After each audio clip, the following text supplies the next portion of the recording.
Hi everyone, this is Computer Network Lab and we discuss about TCP UDP socket programming today. So first of all, we need to know what is socket. Socket is as described here is a one endpoint of a two-way communication link. So you can think it is a software thing.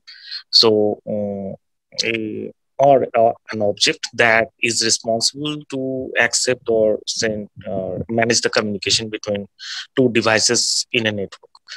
So two devices means you can think about two computers that are communicating with each other, and the socket is responsible to manage that communication. Now, socket programming is this. The socket programming is used to communication between the applications running on different devices. Now, you can think about the applications like, say, Java JID. So Java runtime actually is running on two different systems, and you have made your socket program with Java. Now we can communicate uh, in that environment with socket programming.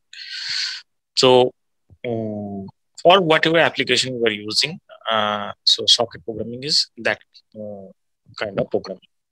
It is basically we use for communication between computers over a network. Now, as per our experiment, the experiment is TCP and UDP socket programming. So as we know, there are two kinds of protocol. One is TCP and other is UDP. Now, here we implement the socket programming with Java. So in Java, we have TCP and UDP, both sockets. So TCP, as a computer network student, we already know that TCP is Transmission Control Protocol. And UDP is User Datagram Protocol. So the main difference between TCP and UDP is TCP is reliable communication, which means TCP actually first establish the connection and then start transmission. And UDP means you can think of it like it's non-reliable communication between the nodes of a network. So we may imagine UDP as a say letter. So letter we just write and pack it and send, and then it may or may not receive by the receiver. So that's like UDP. So we just package our message and send it over the network. It may or may not receive by the receiver. So that's why it is a non-reliable communication. And in case of TCP, you may think it as say telephone calling. So first we call, then it rings at the receiver side. The receiver picks up and the connection is established. Then the communication starts. So which means it is a very reliable communication. So that's the basic difference between TCP and UDP. So in Java socket programming, TCP is the connection-oriented communication and UDP is the connection-less communication. So in TCP, when we do on the socket programming on TCP, then we use socket object or socket class and server socket class in case of connection oriented or TCP socket programming.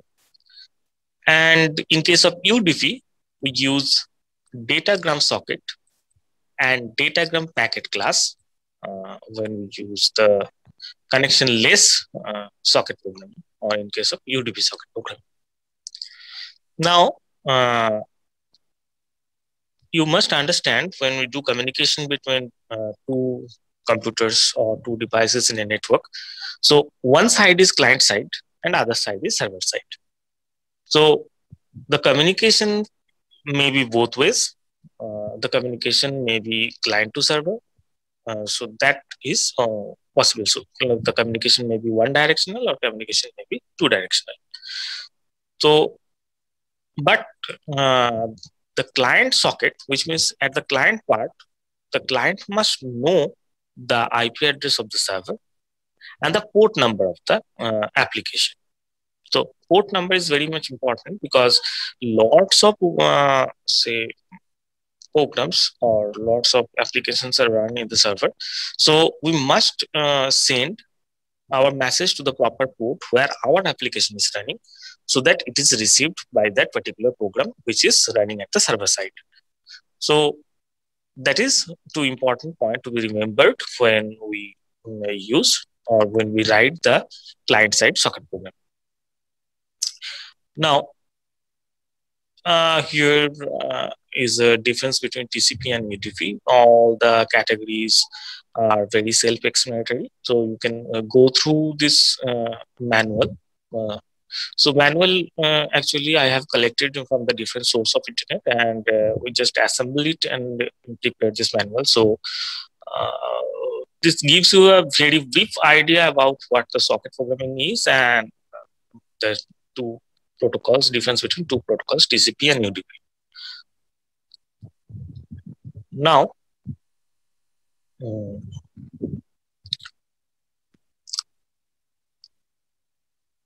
after that very basic idea, I just come to do the socket programming. So we start with TCP socket programming. So TCP socket programming, we in any socket programming we have say client side code and the server side code. So here we have the client side. Whatever code you want to write at the client side, this is the client side code, and with that we have a server side code. So at the client side code, you must write this code at the client side. Where is your client? And so at the server side, you must write this code. So when we run this client code and the server code, so then it start communicating. So what we did here, we're not using two different systems. We can use two different systems, but we're not using two different systems. So we are using the same system as a client and the server. So what we do, we use the IP address localhost. Localhost means localhost is my system. Is a very where we are using whatever system you are using, is that system is the localhost. So your particular system is the localhost. So IP of the localhost is 127.0.0.1. So you can use that IP address, or you can just write the localhost. Now, as we have told you earlier, that we must understand the IP address of the server and the port number. So IP address of the server here is localhost, and port number, we can use any port number. So here we use 4999. This is the port number for our application here. So you can use any other port number, but whatever port number you write, you just write the same port number at the server side and the client side. Now we start with TCP socket programming. Basically, you can go through the manual here. All the program is written here properly. So for nice looking, and we are just using this editor where I can see the code in a colored format. So at the left side, it is the TCP client code, and the right side, this is the TCP server code. So the name of the class is TCP client. You can give any name to your program, but whatever name you give to this class, you have to save with the same class, same name with the file. So my class name is TCP client, and the file name is TCP client.java. At the server side also, we have a class of TCP server, and we just save this file as TCP server.java. So first, we understand step by step what is the code is about. So within the main function, it throws some IO exception, which means if connection is not established or any kind of situation generated erroneous situation, it will give you some exception. So it will handle that exception. So first thing, what we do is create a socket. So socket is the instance of the socket, whatever we have declared here. So it's a new socket and the IP address and the port number. So create a socket, the instance is S. So IP address of the socket is localhost and port number is this 4999. When we use two different computers, we have to give the server IP here. So in case of instead of localhost, you must write the IP address of the server here. Okay. Then this portion will send the message, whatever message you want to send from the client is sent to the server. So it's a print writer class and instance is PR. So is dot output stream is passed as a parameter of the print writer class. So is dot output stream means whatever socket we have created, the output stream, that is the localhost and 499 port, is passed and the message is passed. So the IP address, port number, and the message, everything is sent over the network. So f.pr.flash. So I flash it over the network. Now, up to here, we are using this code, say, to send a message to the server. So come to the server side. Here also, we have created a socket, but it is a server socket. Remember that we have created the same socket, same port. So we have created a server socket at the same port. Now we have created another socket, and here we just accept the connection ss.accept. So socket, we have created another socket instance, and that socket is accept the server connection. Now system.out.println is client connected. So this code will connect the client. So up to here, if the code execute, the client is connected. So whatever request is sent from here, it is the same port number is same, so client is connected. So connection is established up to here. Then next part, come to the client side.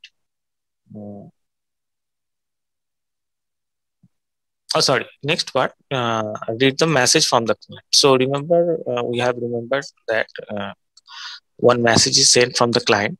So we have flash a message from the client. So the message was hello from client. So whatever message you want to write, you can write here. Then you send that message. Now it is time to say read the message. But as the connection is established, we get the message. So we create a input buffer, input stream reader and input buffer. So this two class we already use to say give input in the Java. But here we just input the is.input stream. So whatever input stream we get from the client side, we just pass to the input stream reader. So we already use this class for doing some entering some input to the Java program, but we're using these two classes, input stream reader and buffer reader, as getting the input stream from the client side. So here you can see the socket instance is here, s.getInput stream.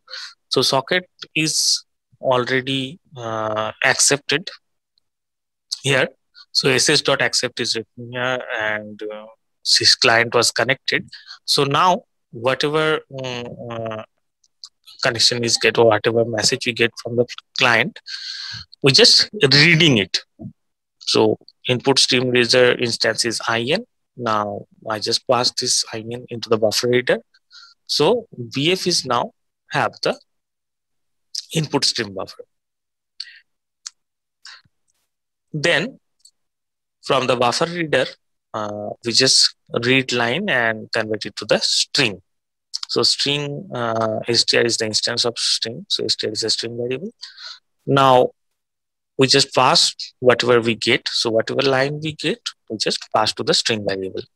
So once we have our say message in the string format, now we can print that message and give output to the user. So here we have a output statement, system.out.println. So as it is from the client, so I just write here client, and whatever message you have inside the variable of str, it will print here. Now, when this portion of the code runs, we have the message from the client, and it will print it at the output. Now, this is one directional communication. So we just communicate from client to server. So client have sent some message to the server up to here, and server is successfully printed that message to the output. So now if we have some message from the server and we want to send it to the client, we do the same thing, exactly same thing.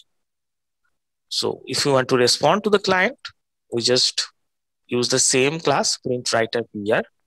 Whatever we have used at this portion, this code, you can copy and paste it here. So we do the same technique. So use a print writer class, and already we have say declared the socket. So that instance socket is can work here. So s.output stream, and whatever message you want to print, you just type the message. So it's a hello from server in this case, and we flash that message. So it will go to the client side, and at the client side, we have the same technique to receive a message. So the same technique we have used here. So we declare the input buffer, input stream reader, the buffer reader, and then we extract the string message. So input stream reader and the buffer reader, and then we extract the message in a string variable, and then as it is a server side message, so I just write server here, and the string variable, whatever value is inside the string variable, it will print it here. So of course you can change the message every time, so you can change it if you want to send another message, it will be displayed here. So this is the code, and that's how the TCP client and server Java working. So we can use this as a communication application in say Java. You can build, of course, a chat server or a chatting application in Java with this code.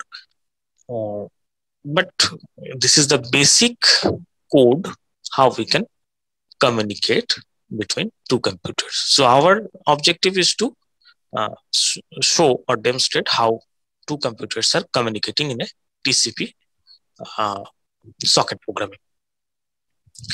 Now, I just execute this program one by one so that we can understand. So this is side by side, we have the same folder. So left side, I just execute the client, and right side, I will execute the server. So first we have to compile Java C, and it's a TCP client .java, and at the server side, I just write Java C.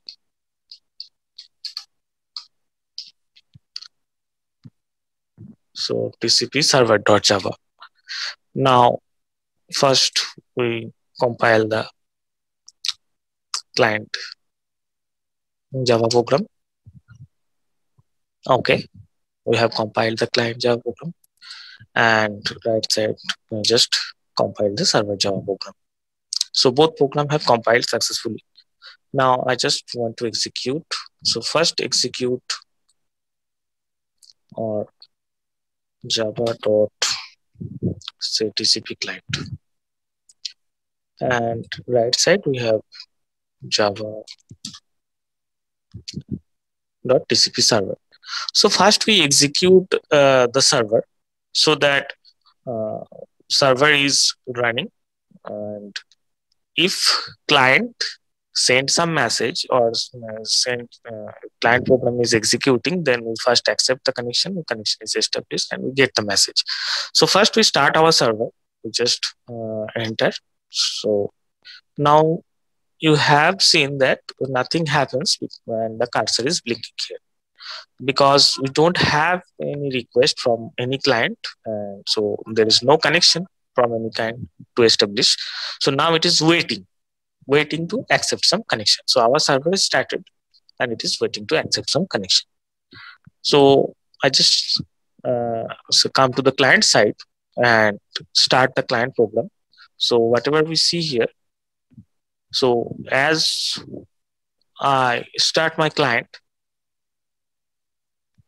at the same time when client started, one by one things are happened. First, client is connected, which means client the connection is established and we get the message that client connected. Then whatever message client sent to the server is printed here. So client, hello home client, that is executed here. And whatever message we sent from the server to the client, this particular client is printed here. So this message comes from the server and it is printed here. So now we can see that the Java client and TCP client and TCP server of socket programming is working properly, and we have implement this say socket programming with Java. So this is how we do socket programming with Java. In the next section, we will see how we do the socket programming with UDP socket programming. Okay.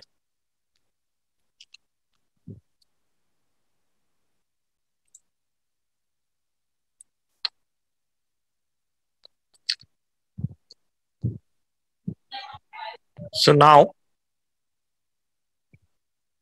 we have another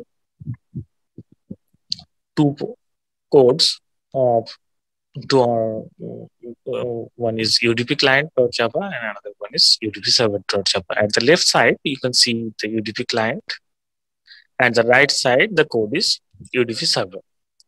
So here also, the class name is UDP client and the file name is UDP client.java. Whatever class you want to write, you can write here. The same name, please give to the file name. Okay. And here also UDP server.java. Now,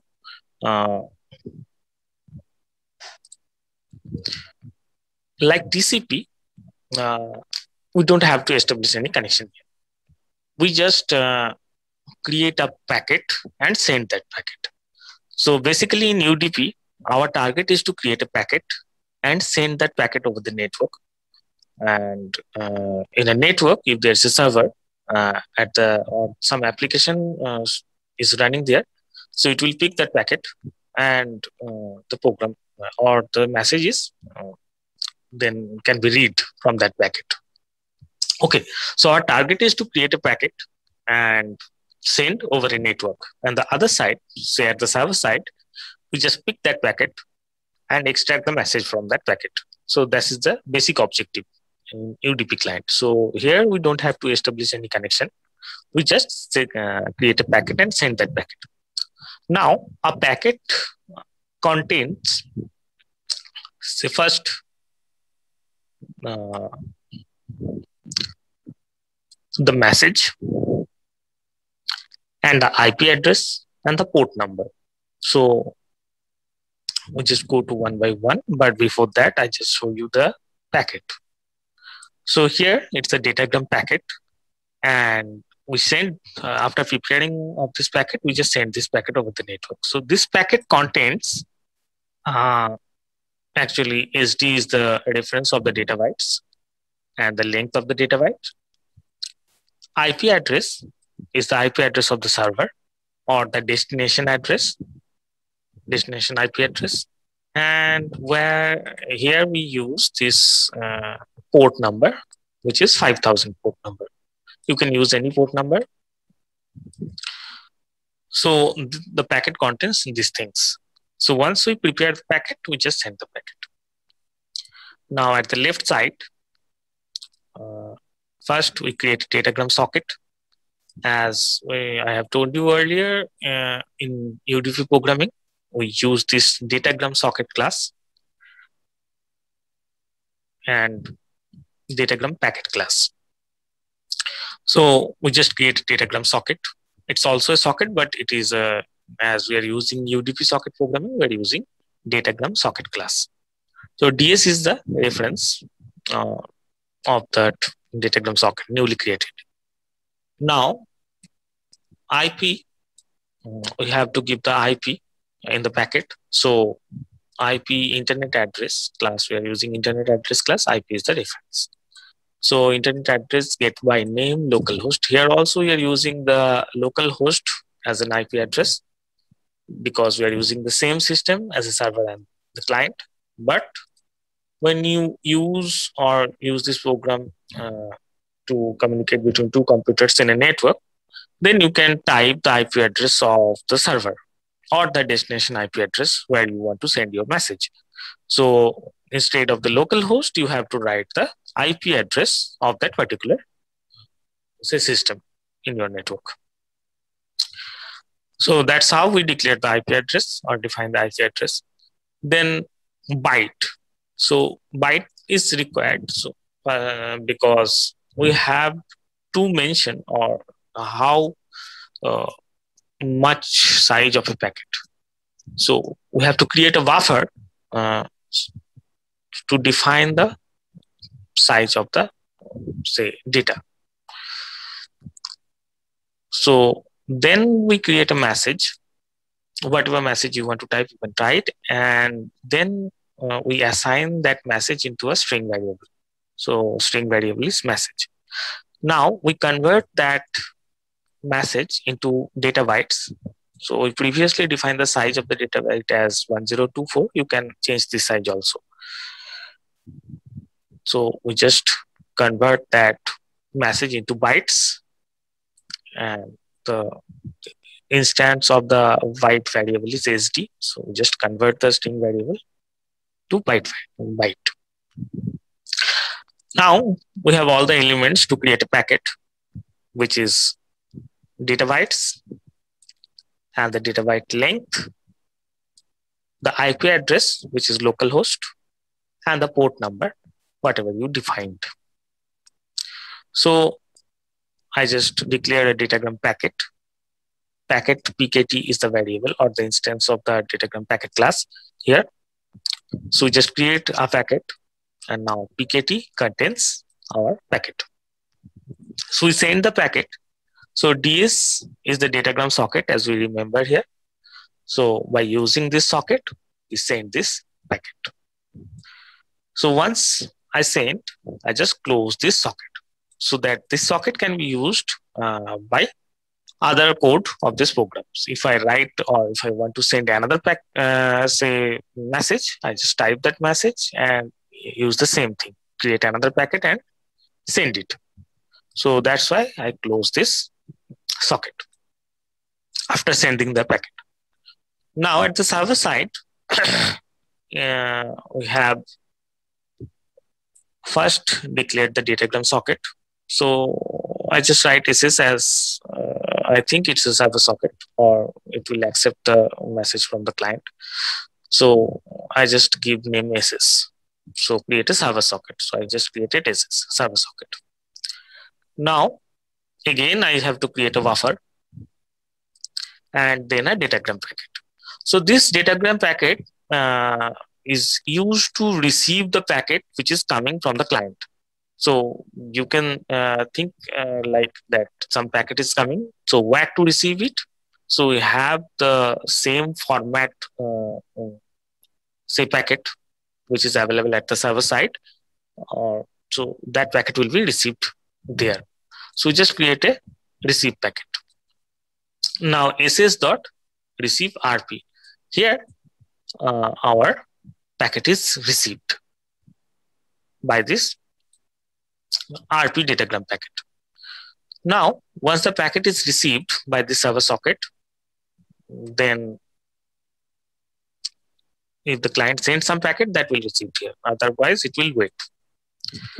Now, once I receive the packet, so it is stored in RP. Now, I just extract the IP address by rp.getAddress. So it will store that IP variable. And then I can extract the message, as we understand that in a string variable. So message is equal to new string. This is RD, is the data byte, and it starts from 0 and it ends with get length. So whatever length of the message is, it will be automatically detected. So this is the format how we declare a string variable to receive a message. So we extract the message in a message variable, and now we can have our IP address and the message. So we can print that IP address and the message at the server side, so that we can see the messages received and what message is received from which IP. So obviously IP printing IP is not necessary once, but for the convenience, I just print the IP address. So system out.println, it is coming from the client. So I just write client and message contains the message from the client side. And this is client IP. So I just write client IP, and whatever IP address of the client, it will display it here. So this is the coding part of the UDP client and UDP server of Java. Now we implement this, just execute these two classes one by one, so that we understand these two classes are, or these two codes are performed properly. So just compile first.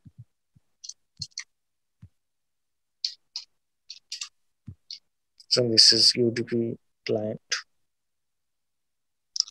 And at the other side, I just execute UDP server. So first compile Java server, Java UDP server, and then second I compile UDP client. So both class or both Java program have compiled properly. Now we can execute. So Java UDP client. I am not executing right now the client side. I just first execute the server. So Java UDP server. Now I first executing the server. So just press enter here. So server is executing now. So server is running now.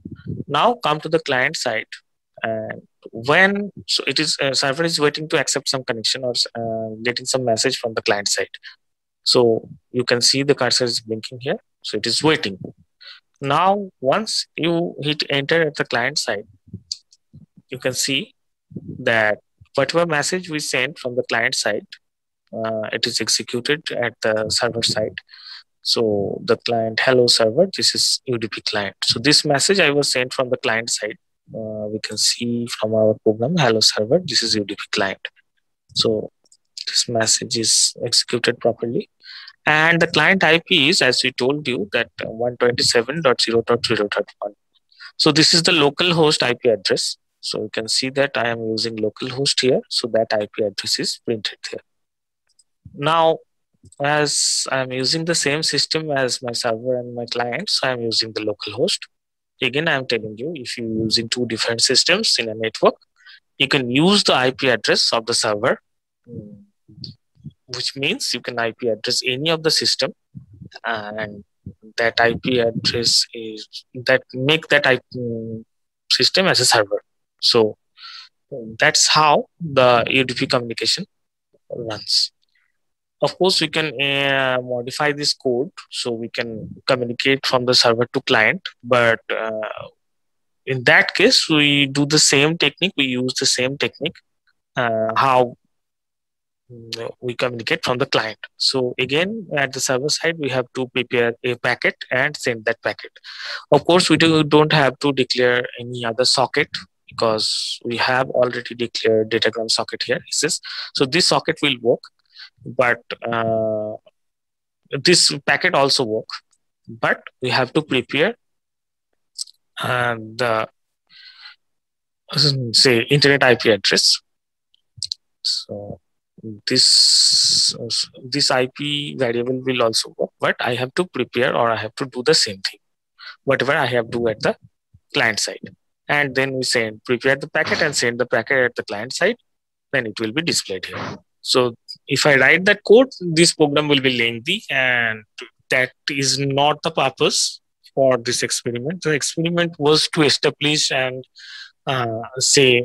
demonstrate the connection between two UDP client and the server. So we can understand from this demonstration that this UDP client and the service is working properly. So thank you for watching this video. And if you have any doubt regarding this simple demonstration, you can leave a comment under the videos, and please go through the video again and again so that you can understand the concept properly. All these things are available over internet. You may not find this UDP client, UDP server program in a simplified format over internet, but TCP server and TCP client program is exactly the same program is available over internet. You can go to that video also to understand. So thank you for watching this video.